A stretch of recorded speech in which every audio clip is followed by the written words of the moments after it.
Hello, everybody. This is Tiffany with Match a Resident, and today I am joined by Dr. Alexa for the final video of our residency prep vlog series. Welcome, Dr. Alexa. Hi, everyone. It's nice to be back now that everything's all over. Well, we want to congratulate you, first of all, for matching into your number one specialty, emergency medicine. So congratulations. Thank you so much. It feels incredible to hear you say that. We feel incredible being able to say it too. So for anyone who's followed along with your vlog series, they could go back to the first episode and kind of follow through and see everything that happened from the beginning with applications and then through interview season and even rank order list. But can you right now take us back through and tell us about the highlights from start to finish? Well, I don't know if the people listening are the ones who have gone through this process or the ones who are gearing up to go through it. But as many of those who have gone through it, you will realize that it's a roller coaster of emotions. And it's so many things that have to fall into place for your application to come together. But I think one of the highlights of this entire roller coaster was the people that I met along the way. Whether it was mentors that I found in unexpected places, to all of the people on Instagram who believed in me and supported me, to my parents who were maybe even more nervous than I was. Just the amount of people who come together and support you through this life altering process. It was really nice to see. Do you feel like the people who were supporting you along the way, did they go through kind of each moment with you, like the exciting moments and then the ups and the downs and everything in between? The closer people, for sure. I think so. My family definitely saw that I was either very, very excited or very nervous or super stressed. So they saw all of that. And I tried my best to share that on Instagram as well, instead of just, putting up all the positive things and the highlights and being fake. I tried to share the ups as well as the downs. I think the people who got the brunt of this roller coaster would have been, my boyfriend who lives with me, who really visualized every single time I got an interview email and I was over the moon, to when I felt like an interview didn't go that great and then I was sad. So yeah, I Sure. think that people around me definitely lived it with me. And can you tell us a little bit about interview season? And like you said, every time that you got an interview invite, a lot of applicants this year were sharing very publicly about how they felt that they could not be away from their phone for even a moment. Did you have that same experience? Absolutely. It was usually when I go to the gym, I try to put my phone down because it's 1 hour where I just turn off and I don't answer messages and I don't care if the apartment, is burning down. It's just focusing on me. But for this, I would say October, November, December, I could not be without my phone, even for a minute. Like I slept with email notifications turned on, and not that I woke up to it, but I imagine that if I got a notification in the middle of the night, I might wake up. So I did not feel disconnected at all from my phone for those 3 or 4 months, and that was tiring for sure. And so it didn't kind of subside at all through the process. It wasn't like you started out that way in October, November, and then got some interview invites, and so then gradually kind of felt a little bit of freedom. It just stayed that way all the way till the end. Almost to the end. I think in January, I pulled back a little bit and I was happy with the number of invites I got. I thought that I would be fine and I started to relax a little bit. Um, so yeah, I think so. But I was one of the lucky ones where I never had the situation where I got an invite and all the slots were full. I know a lot of programs were paying attention to that this season. I saw a lot of talk about it on Twitter, about equity and being fair and, shaming. I'm putting shaming in quotes, but shaming those programs that do send out more invites than they have spots. And I was one of the lucky ones who never had that negative experience. When it comes to interviews, you said that you had some interviews that you felt didn't go well. Can you tell us why you felt that way? Like what aspects of the interviews made you feel that they didn't go well? There were a few, well, So there were 2 or 3 things that tended to happen, and in general, I think my interviews went okay. I was mostly satisfied, but, there were 3 types of things that could happen. One was when a program asked me, and it was a program in a different geographic location than where I was based. They asked me why this program, why this city, and I had completely forgotten to think of a good answer to that. So my answer was super generic. "Oh, it's a good program. It's a strong program." And I said that maybe 3 or 4 times because I couldn't think of anything that had stuck out to me that had set that apart, and that was my fault for not preparing properly. I looked up the people who worked there, I looked up the city a little bit, but I didn't focus on that question, "Why this program?" So I think that can definitely come across as a little uninterested. At least I would probably have that impression from the other side. So that was one thing, and then the other thing that sometimes didn't go well is, some programs tended to have 2 interviewers per session, which was unexpected for me, at least the first time, and then I got used to it. But anytime I had an interview like that, I felt like I couldn't connect with the person that I was talking to. So all of those types of interviews, they felt a little bit more disconnected. And I ended up not liking that quite so much. And then the third type of thing that tended to happen, and that happens all the time, is just me putting my foot in my mouth. So an interview is going really well, and then suddenly I'm talking about how, oh, I would love to match here, and if I match here, then my boyfriend can match here too, and you know, making it seem like they're getting two for the price of one. So it Right. was just stuff like that where I said something and I realized should not have said that. Tried to backtrack, but once you say it, and everyone was super nice. I didn't have any negative experiences whatsoever. It was just me feeling like I could have probably not said that and done better.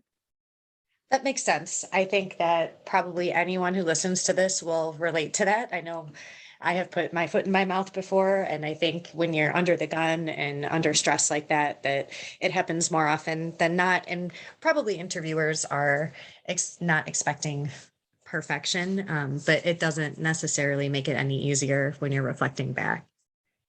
Absolutely. And So like I said, generally everyone was really nice. Sorry to cut you off, but really I was really impressed by how well they knew our applications, how they could ask specific questions to me instead of just generic ones. So overall it was a really, really heartwarming experience. yeah, so would you say that as far as advice for next season's interviewees, that maybe going back to the first point you made, like definitely have something positive to say that's very specific to the program, and then also be familiar with your application because most programs are asking you specific questions about your background, not necessarily generic behavioral questions. Yes, to both of those things, and if you spend a lot of time researching your programs or programs in general, you'll start to realize that they all sound the same.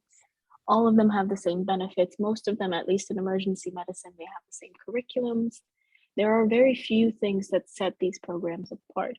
I'm sure there are things that maybe a faculty member is doing research in or a focus on ultrasound, but in order to find some of those things, it does take some time um, because their ACGME requirements are so specific for these residency programs that you need to meet the same criteria. So a lot of these programs are going to be the same.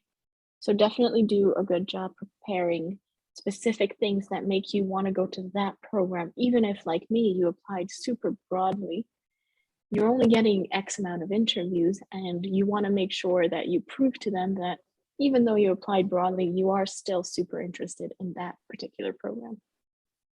Sure. That makes a ton of sense. And kind of combining your discussion here about interviews and moving forward a little bit into the rank orderless season, um, did you end up not ranking any programs that you interviewed at is my first question.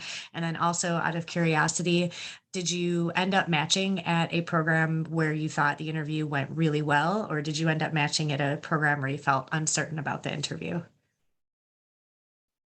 To answer your first question, I did rank all the programs I interviewed at. Uh, As I mentioned, a lot of ACGME requirements are so stringent that most of these programs have to meet a lot of the requirements that I would want in a program. So right off the bat, all of these programs pass that test. And even during the interview, there was not a single program where I couldn't picture myself being. Sure, there were things that I would have wanted. So, for instance, one program wasn't so strong in ultrasound, which made it lower on my rank list. But in my head, I was thinking, okay, well, they're not so strong in ultrasound, but if I match there and I go there, then that's something that we can work on together as a program. So I didn't have any very negative experiences that would have made me want to not rank a program. And in the end, I know everyone told me that the decision would be largely geographical, and I was thinking to myself, no, it wouldn't. I'll go anywhere. But when it came down to it, I did end up ranking programs that were closer to home higher because, family is family. Sure. I think a lot of people that I talked to this season expressed a very similar sentiment that in the beginning it was like, I'll just go anywhere, wherever I can get in, that's where I'm going to go. But then when you're fortunate enough to have at least a handful of choices, kind of leaning toward the location that's closest to where you want to be, either for family purposes or if you've got, a social, group friends in a certain area. Geographical preference played a bigger role in people's rank lists than they imagined, from what I could gather from who I've talked to. That was certainly the case for me. And I forgot your second question. I'm sorry. I was curious if you ended up matching with a program where you felt the interview went really Uh, well, or if it was one of yes. those programs, yeah, where maybe you weren't sure. It was definitely one of the better interviews, I thought, in the sense that I hadn't said anything very stupid in my mind. But the other problem that I realized down the line, and especially when I was making my rank list, was that I didn't take very good notes. In the first, you can even check my notebook, my first few interviews, like the first one will have 3 pages of notes, then the second one will have 2 pages of notes, and then it dwindles. And Okay. as I was looking back on these programs, they all started to sound similar and look similar, and I couldn't remember details as well as I thought I would have. Because when you're there in the moment, you're thinking, oh my God, this is great. I'm going to remember this, but I didn't. So looking back, I wish I'd taken better notes. A lot of people say that you can record yourself, like voice record yourself after a particular interview and talk about your emotions, but I thought that was a little weird. I didn't do it, and now looking back, I wish I had because it was very hard to make that rank list, a lot harder than I thought it would be. Sure. I think that's understandable when it's really one of the biggest decisions that you've probably made in your life up to this point. So, not to be taken lightly. Definitely, and at least my memory isn't as good as I thought it would be. Sure. We actually had several people who had different, strategies for making their rank order list. And some of them were, as you noted, that you heard, making a voice recording of yourself or taking those pages of notes. But we also heard similar things from applicants that the number of notes taken dwindled. And of course, our on our platform, Match a Resident, we have a section for people to leave interview experience feedback. And we tend to see the same thing over time as well, that in the beginning of the season, the feedback that people provide anonymously to the system is very, very full at the beginning of the season and then kind of dwindles down to a few sentences once we start to hit December, January. So you're Yeah, not alone in so that. I can see why because the Zoom fatigue I think is absolutely real, and I mean, I'm more than happy to share the number of interviews or the number of programs I applied to. I'm okay with that. But I just know that some people, they got 20, 30 interviews, and I can't imagine doing that many because I was more than exhausted by my own humble number. Yeah, I think that having to have your interview set up, your location prepared, and then obviously your own person set up as far as looking professional and being presentable, and then just the amount of confidence and prep that goes into being on screen for a very important interview, it can be exhausting. I think that's maybe part of what plays into the overall emotional roller coaster for for interview season and for really the whole process. Which brings me to another question I wanted to ask you. Can you talk a little bit about what the emotional impact of the overall season was for you and how that kind of impacted your day-to-day life? Sure. Overall, I think it was I would say a low point in my life. Not a very low point, not like a valley, but in general, I was below my standard level of happiness, mostly due to the lack of certainty. So I'd worked really hard, I'd taken the exams, I'd gotten the letters of recommendation, everything was done, and I still didn't have the assurance that I was going to succeed. And this just made it actually made doing everything very, very difficult, whether it was preparing for interviews was sometimes hard, but also doing things outside of it, like doing research. There were points where I felt like this specialty that I loved so much, emergency medicine, like, why didn't they love me back?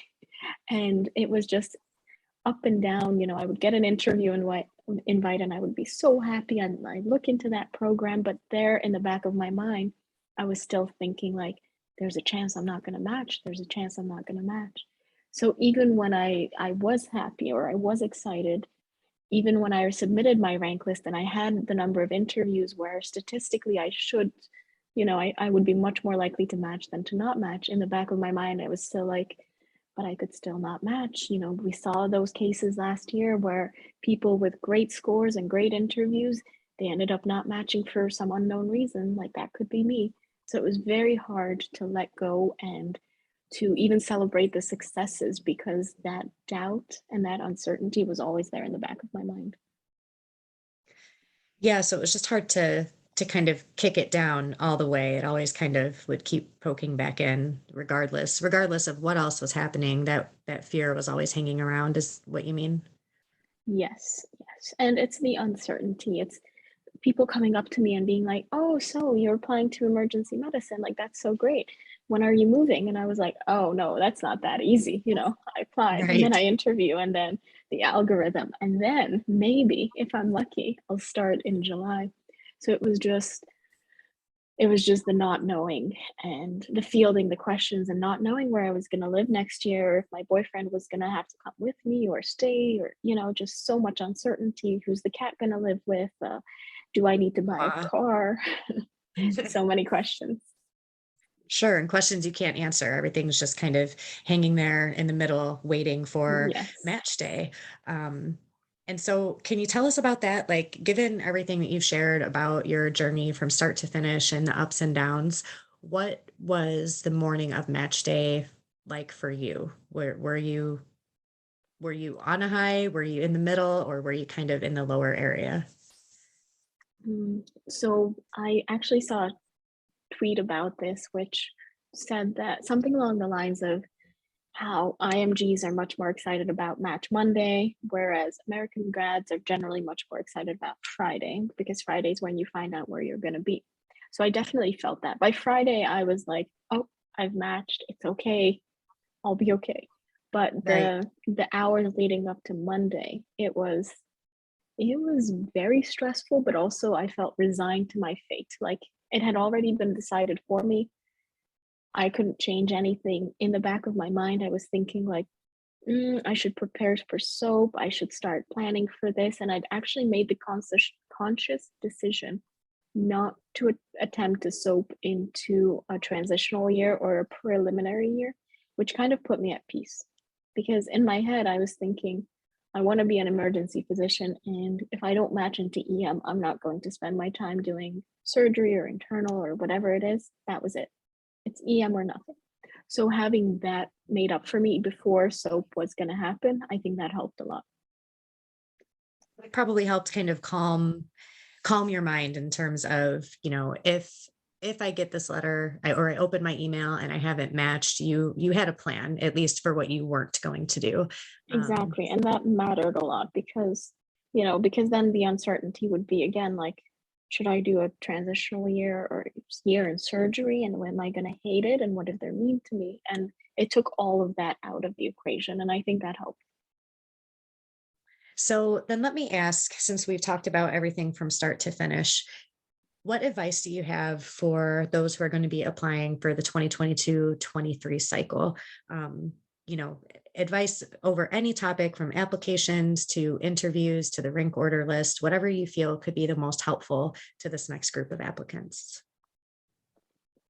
I keep thinking about what I would have done differently. Um, and one of the things I think would be to have more confidence. But looking back, I can't even imagine myself approaching this with any more confidence than I had. But I do think that believing that you can do it, it helps. So that's one thing, is to do the work and then to believe in yourself, I think is important. In terms of actual things like actions that you can take, I would work on getting my letters of recommendations uploaded earlier. I wasn't aware at the time that there was a, what's the word? There's like this process, this authorization process, because we are international graduates. So it has to go through an extra step, which takes days. So I wasn't aware Yes. of this. And looking back, or knowing what I know now, I would have asked for my letters much earlier to make sure that they were uploaded in time. I think that I would also have kind of doubled down on my research projects a little bit earlier so that I had more to my name. But even then, research it helps. It definitely it doesn't. It's not an end all be all. So if you don't do research, it's fine. But looking back, I did have more opportunities that I think I could have pursued, and they would have certainly strengthened my application. And then another thing is writing letters of interest. I wrote letters of interest, but I might have written them too late in the season. I'm not sure. There was a lot of debate at the time of what a good time is, what's too late, or should I have done it earlier? I still don't know the correct answer, but I do think that if I were to approach this again, I might write letters of interest a little bit sooner so that programs know this. That When being did you said, when did you send them? I sent them at the beginning of November.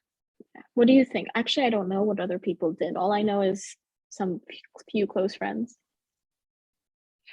Our recommendation is typically anywhere from 2 to 4 weeks after you've sent the application. So if you sent all of your applications on opening day of September the 15th, we would have said by mid-October is right around the latest that you'd want to, and certainly no sooner than the beginning of October. So you were a little bit later than what our standard recommendation is. But that being said, I don't think that early November with a September 15th application submission, I don't think that that's too far out of the ballpark, to be honest. No, it's not. So it wasn't, end of December, but I still felt that maybe I would have gotten more of a response a little bit earlier. Um, so that's one thing. And then this is a recommendation for all medical students, is to attend the meet and greets. So I went into the application season already knowing a few program directors by having met them.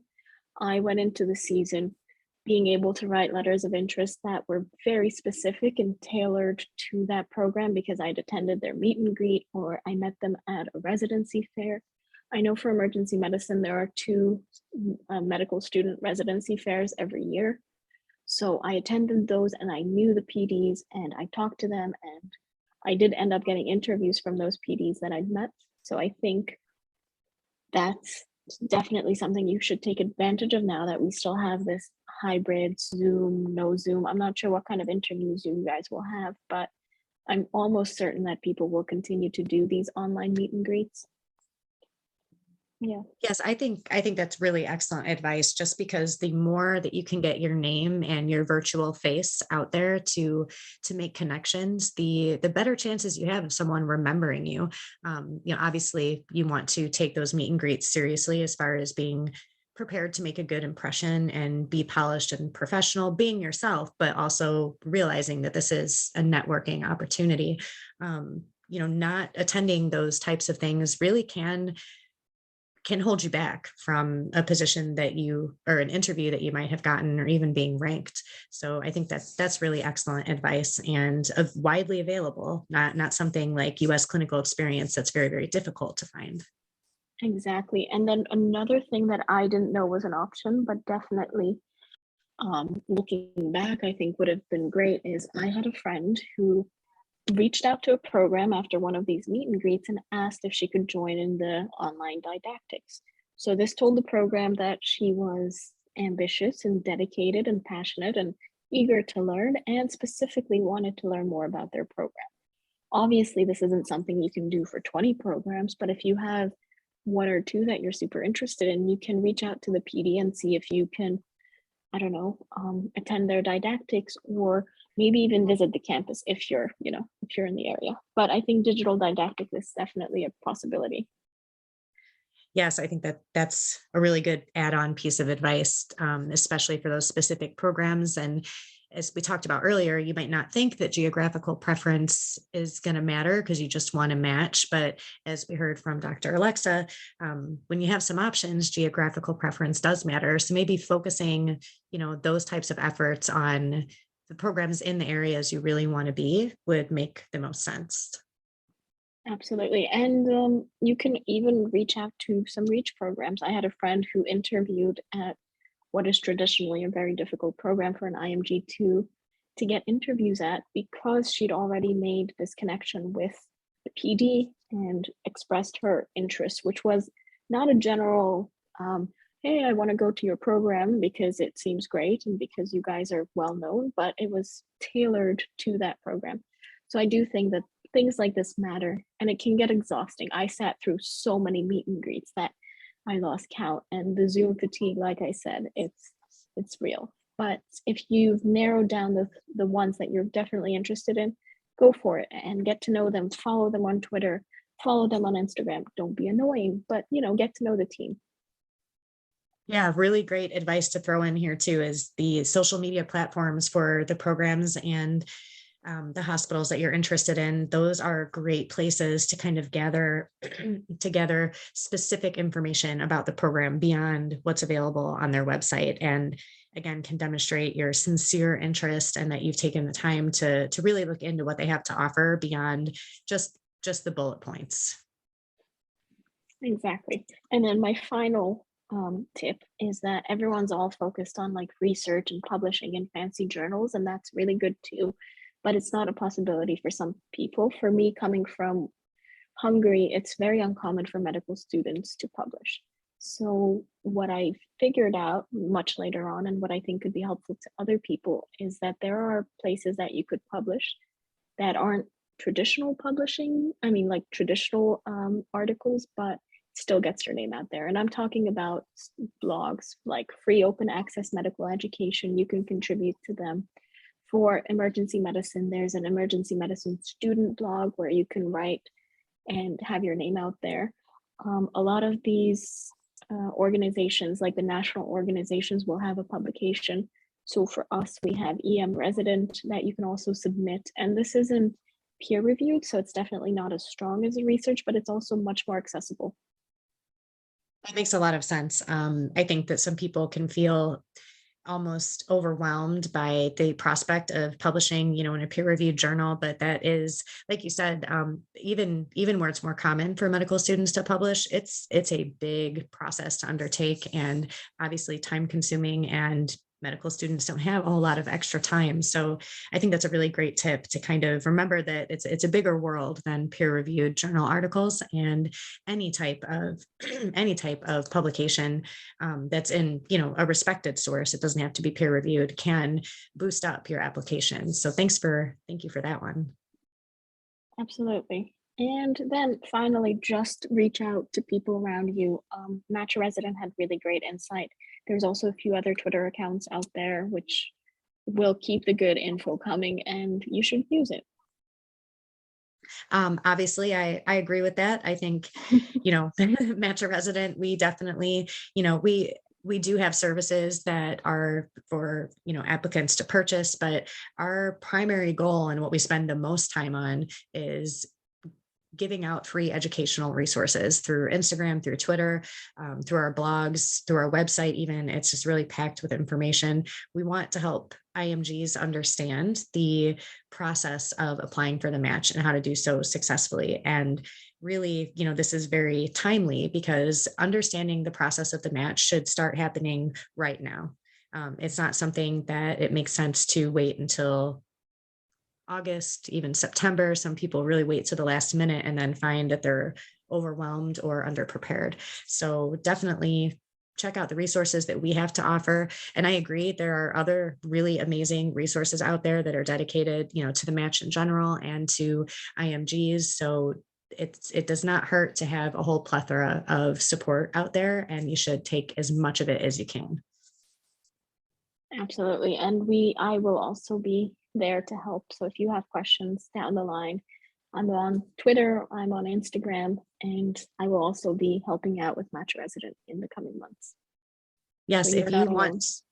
if you do want to reach out to Dr. Alexa, you're going to be able to find her Instagram handle in the description for this video. And of course, you can also reach out to us at Match Resident and we can connect you with Dr. Alexa.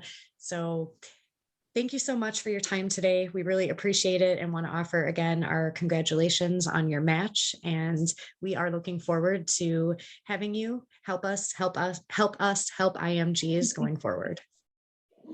Thank you. It's been an honor, and thank you to you for everything that you've done for me with my application. And I will be talking a lot more about that once everything kind of dies down and I have a chance to sit down and gather my thoughts. Well, we will look forward to that. So for now, take care and spend the rest of the quote unquote downtime you have between now and July getting ready to start your residency. Thank you so much and have a great rest of your day. And bye, everyone. Thank you for listening. Thanks so much and take care.